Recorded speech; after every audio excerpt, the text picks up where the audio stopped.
کیا خیال ہے؟ تو اللہ نے موسیٰ علیہ السلام سے وعدہ کیا ہوگا آپ کو اس کی مصیبت سے میں کیا کروں گا؟ بچاؤں گا. لیکن ان شئت، اگر میں چاہوں گا، نہیں چاہوں گا تو اس سے بڑی مصیبت میں ڈالوں گا.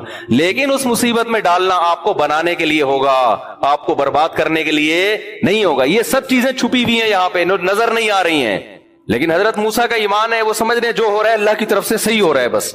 تو موسیٰ علیہ السلام نے جب اپنے قوم کے آدمی کو ڈانٹا کہ تو روزانہ پڈے کرتا ہے، اور قریب گئے اس کو لڑائی چھڑوانے کے لیے، تو اپنی قوم کا آدمی گھبرا گیا. وہ ڈر گیا کہ کل اس کو تھپڑ مارا ہے، آج کس کو ماریں گے؟ مجھے ماریں گے. تو فوراً نالائق چیخ گیا کہ اے موسیٰ تو چاہتا ہے مجھے قتل کر جیسے تو نے کل بندہ مارا ہے. بات فوراً کیا ہو گئی؟ پھیل گئی. اب بتاؤ یہ حالات سدھر رہے ہیں بگڑ رہے ہیں؟ بگڑ رہے ہیں نا حالات، الٹی کہانی چل رہی ہے. اور پھر بالآخر مخبری ہو گئی. پھر موسیٰ علیہ السلام نے اللہ سے بڑی دعائیں مانگی ہوں گی. شکر ہے کوئی تعویذ والے کے پاس نہیں گئے، کوئی روحانی علاج والے کے پاس نہیں گئے. یار میرے تو سارے کام الٹے ہی ہو رہے ہیں، سارے کام ہی الٹے ہو رہے ہیں میرے. پہلا کام کہاں سے الٹا ہونا شروع ہوا؟ صندوق میں حضرت موسیٰ کی ماں نے اللہ کے حکم سے اپنے بیٹے کو ڈالا، فرعون سے بچانے کے لیے، نہ کہ فرعون کے پاس پہنچانے کے لیے. پہلا کام الٹا یہاں سے شروع ہوا کہ وہ صندوق کھولا ہی فرعون نے. ہے بھائی سوچو، اے اللہ تو کہہ رہا تھا میں تیرے بچے کو بچاؤں گا، اس سے اچھا تو میں بچا لیتی. ہے بھائی، اس سے اچھا تو میں لے کے بھاگ جاتی کہیں. تو نے کہا اس کو صندوق میں ڈال دو، دریا کے حوالے کر دو. ولا تخافی ولا تحزنی انا رادوہ الیک وجاعلوہ من المرسلین. ہم اس کو تیری گود میں پہنچا کے چھوڑیں گے اور ہم اس کو پیغمبر بنا کے چھوڑیں گے. یہ جاعلوہ کا مطلب بنائیں گے نہیں، بنا کے چھوڑیں گے، یہ الفاظ ہیں. لیکن کیسے بنائیں گے؟ جیسے ہم چاہیں گے. آپ کے حساب سے نہیں بنیں گے یہ پیغمبر. آپ کا ماں کی تو یہ خواہش ہے یہ جائیں اور اگلے اسٹیشن سے واپس میری گود میں آ جائیں دوبارہ، ٹھیک ہے نا.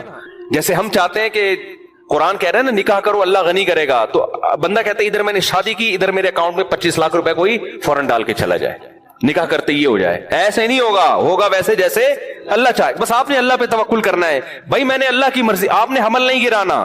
کوئی بات نہیں، میرے پاس کھانے کو روٹی نہیں ہے، کوئی بات نہیں، لیکن اب میں بھی تو زندہ ہوں نا، تو میرے بچے کو بھی اللہ زندہ رکھے گا، کرے گا. وہ کیسے کرے گا یہ اس کا مسئلہ ہے. مجھے اس بیس پہ حمل روکنے کی اجازت نہیں ہے.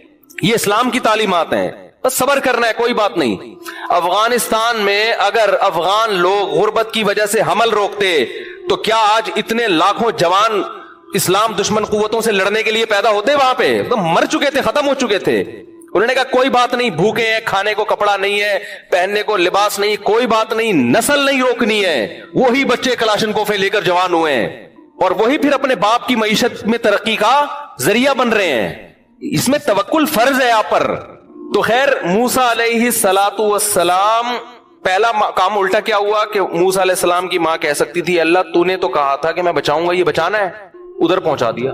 یہ تو فرعون کا ارادہ تھا قتل کرنے کا، وہ تو بچ گیا اتفاق سے، ٹھیک ہے نا. اور اب جب اس محل میں پل کے جوان ہو گیا تو اب بندہ مر گیا. یہ دوسری غلطی.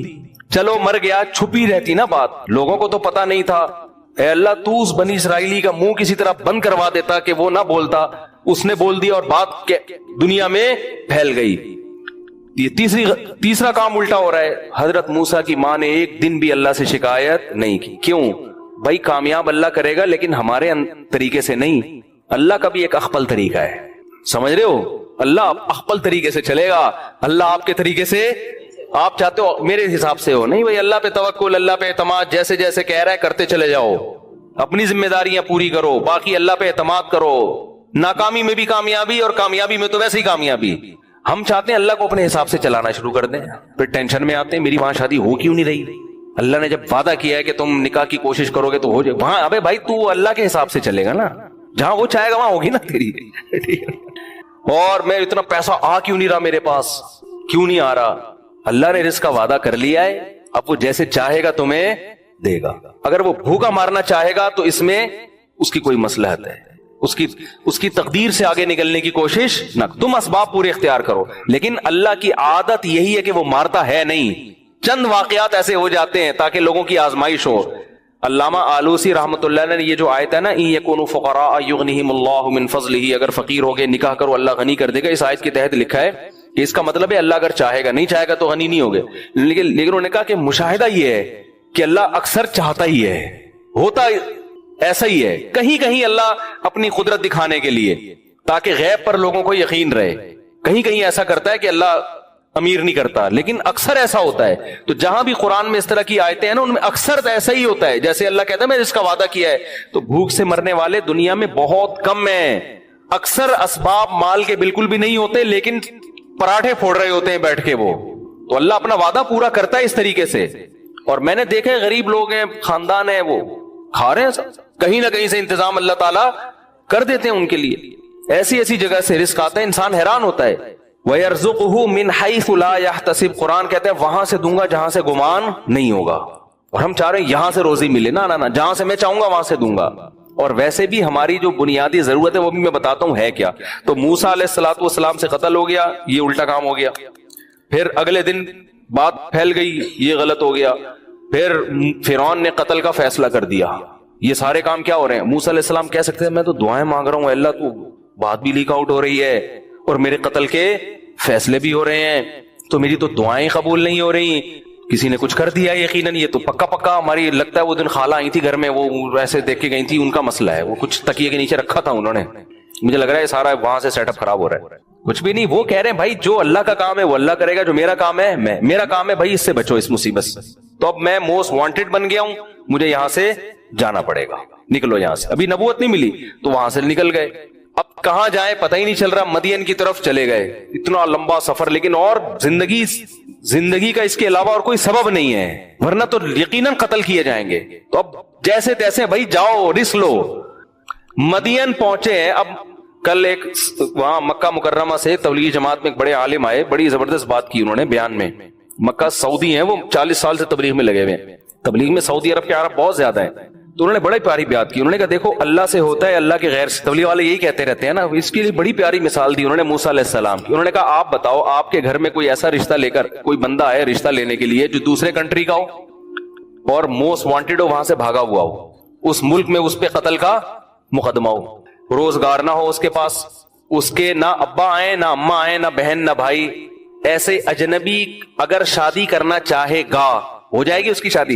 یہاں تو پڑوسیوں کو نہیں دے رہے ہوتے لوگ 30 سال سے جانتے ہیں لوگ. کہیں گے بھائی تو پہلے شناختی کارڈ دکھا, نادرا سے وہ کنفرم کریں گے بندہ یہ انگوٹھے کے حساب سے یہی شناختی کارڈ بنتا بھی ہے کہ نہیں بنتا, بالکل اجنبی. لیکن موسیٰ علیہ السلام, ہر انسان کی ضرورت ہے بھائی, نکاح تو ہر آدمی کی ضرورت ہے نا, ورنہ برائیوں کی طرف جائے گا وہ. تو موسیٰ علیہ السلام کی بھی ضرورت, اور موسیٰ علیہ السلام کتنی ٹینشن میں کہ یار میرا تو یہاں کوئی انتظام ہو ہی نہیں سکتا. لیکن جو کام ان کے کرنے کا ہے اس میں کوتاہی نہیں کر رہے. جو اللہ کے کرنے کا ہے وہ کس پہ چھوڑا ہوا ہے؟ اللہ پہ. ان کے کرنے کا کام تھا بھائی خدمت کر لو. فی الحال خدمت کی 2 لڑکیوں کی, انہوں نے ابا کو جا کے بتایا, ابا نے گھر بلا لیا. ایسا انتظام ہوا ہے کہ کہہ رہے ہیں ان 2 بیٹیوں میں سے جس سے چاہتے ہو آپ کا نکاح کرتا ہوں میں. اريد ان انكح احدى ابنتي هاتين, ان 2 میں سے اشارہ کر کے کہا جس سے بولو گے آپ کا نکاح کرا دوں گا. تو یہ صاف اس بات کی علامت ہے کہ اللہ کچھ کرنے میں گراؤنڈ ریئلٹی کا محتاج نہیں ہے, زمینی اسباب کا محتاج نہیں ہے. جہاں اللہ آرڈر دے رہا ہے تو وہاں آپ کو وہ کام کرنا پڑے گا. اس میں آپ یہ نہ دیکھو کہ 3 بچے ہیں تو چوتھا ہو گیا تو کہاں سے کھائے گا, تو 5واں ہو گیا. یہ اللہ کا حکم ہے بھائی, اللہ پہ توکل کرو. وہ چاہے گا آپ کے منہ سے نوالا چھیننے کا ایک بھی بچہ نہیں ہوگا آپ کا. آپ کمارے ہوگے, سڑکوں پہ سو رہے ہوگے. وہ نہیں چاہے گا تو آپ کے 25 بچے ہوں گے, سب کو کھلائے گا, وہ کباب پراٹھے کھلائے گا صبح شام. تو یہ چھوڑ دو اللہ پہ. آپ کے کرنے کا کام ہے دعا مانگنا, رزق تلاش کرنا, روزی تلاش کر, اس میں سستی نہ کرو. آپ سمجھ میں نہیں آ رہی بات. تو بتا رہے مولانا بھی ایسے لبرل بن رہے ہیں, عجیب عجیب سے مولوی مارکیٹ میں آ رہے ہیں, وہی ماحول سے متاثر ہو گئے. وہی بات جو گورا کر رہا ہے اور پورا خاندانی نظام تباہ کر دیا گورے نے, یہ فضول باتیں کر کے. اللہ پہ اعتماد توکل تو بالکل مارکیٹ سے شارٹ ہو گیا ہے. اسی وجہ سے دلوں میں سکون کیا کر لیا اللہ نے, چھین لیا. اللہ کہتے ہیں تو اپنے دل کو میرے حوالے نہیں کرتا نا, تو ان اسباب میں الجھاتا ہے, تو اب انہی سے مانگ. پھر جا کے تو سمجھتا ہے کاروبار سے ہی ملے گا, تو اب تو کاروبار کے حوالے ہے. اسی کو خدا بنا لیا نا, وہی دے گا. تو سمجھتا ہے کہ میں نسل روکوں گا تو کم بچے ہوں گے تو خرچہ کم ہوگا, تو پیسے زیادہ بچا لوں گا, تو اب تو انہی کے حوالے ہے. مجھ سے امیدیں بولو نہ لگا. جیسے موسیٰ علیہ السلام کو تو اللہ اپنی نگرانی میں رکھا ہوا ہے نا. اللہ کہہ رہے ہیں جو ہو رہا ہے ہونے دو, بس تم نے جو کام کرنا ہے, جو میں نے ذمہ لگایا وہ کرتے رہو. تو آخر تک اللہ نے ایسا کامیاب کیا کہ شادی بھی ہوئی, بچے بھی ہوئے, اور جو ناممکن کام تھا فرعون کی سلطنت اکھاڑ کے زمین پہ پٹک دی, اور موسیٰ بادشاہ بن گئے ہیں. بھائی بنی اسرائیل کی قیادت کس کے ہاتھ میں آ گئی؟ موسیٰ کلیم اللہ کے ہاتھ میں. وجہ کیا ہے؟ جیسے جیسے کہا جا رہا ہے ویسے ویسے. تو آپ بھی اگر سکون چاہتے ہو نا میرے بھائی، جیسے جیسے اللہ کہہ رہے ویسے ویسے کرتے رہو، ٹینشن نہ لو.